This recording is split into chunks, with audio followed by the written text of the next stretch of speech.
Hello, welcome to a long overdue from the E segment, and I have a lot to share what I'm watching um, for the fall season. As the title suggests, there's been a lot going on and a lot of exciting news, so let's get into it.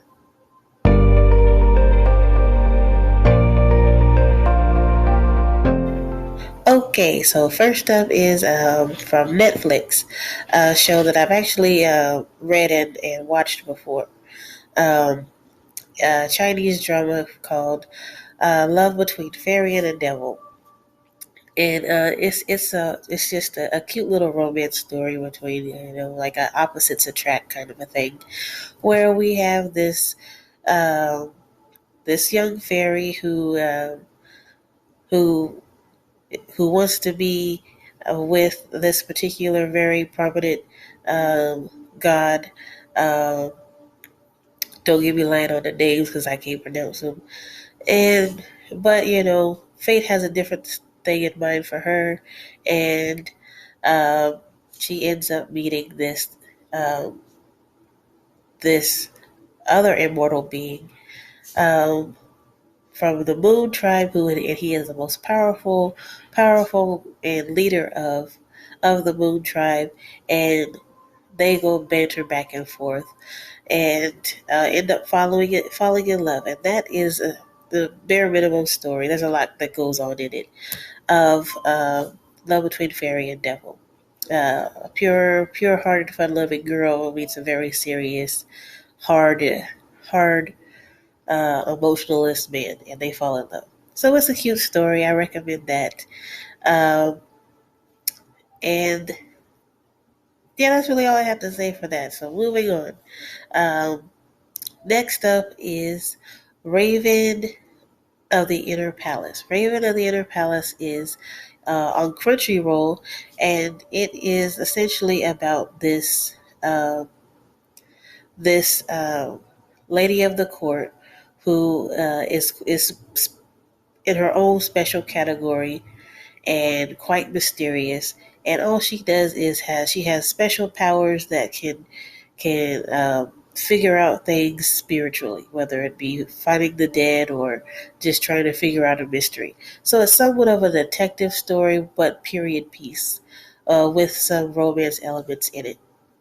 So and I really enjoyed the series. I like the main character, the Raven, and yeah, that's that one for that one. And moving and on to the next one is um, Mob Psycho 100 Season 3. And I have been following along. Um, I'm all caught up. I didn't want to. I already had kind of missed the fact that it already started, so I'm just going to start from episode 3. But Mob Psycho 100 Season 3 is back in a defined form with. With a mob, and he's just an adorable character to me and a very endearing character. I do like stories that deal with just somewhat like slice of life type of stuff, but deal with the human condition and being a better person, and the obstacles you overcome. I like those types of stories. But yeah, season 3 opens up um, your career path. I mean, he doesn't want to necessarily be a part of Reagan's, who's my favorite character, the detective psychic agency, all of his life.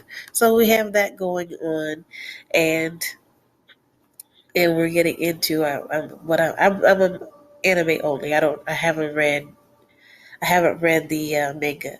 So and we truck right along into.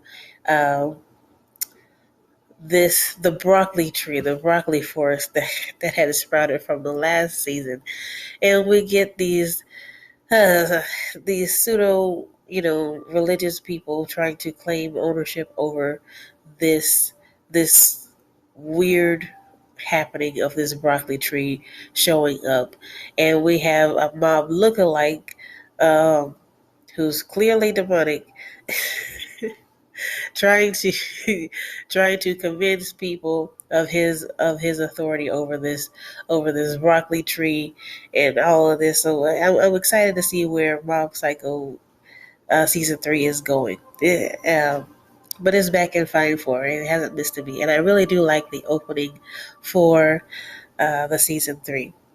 And moving right along into my one of my favorite shows growing up was I wouldn't say it's like my top 5, but it was like probably 6. But Rurouni Kenshin is getting rebooted, and uh, I'm glad to see it. I'm glad to see that Rurouni Kenshin is getting rebooted, and I think Bleach is as well. But I don't know when that's going to be released. But the trailer is going to be up here somewhere for the. For Rurouni Kenshin. I'm glad to see that coming back. If you don't know what Rurouni Kenshin is, essentially it's Kenshin is a samurai, one of the most ruthless and best samurai during this particular time period of and the age of swords and samurai has came to a close and coming to a close, and we follow him in his life of repentance, really, a turning away from what he used to be and trying to find another life to live. And that's the long and short of it, while tying up some of the loose ends and the ghosts of his past. So that's essentially what Rurouni Kenshin is about. Without giving anything away if you haven't seen it already, but it's 30, 40 years old, so I'm sure some of you have already seen Rurouni Kenshin. But yeah, that is a short and sweet um, from the East segment of stuff that I'm watching and are interested in, and some things that are upcoming from the East, like Japan and China, and some of the movies and shows that are out.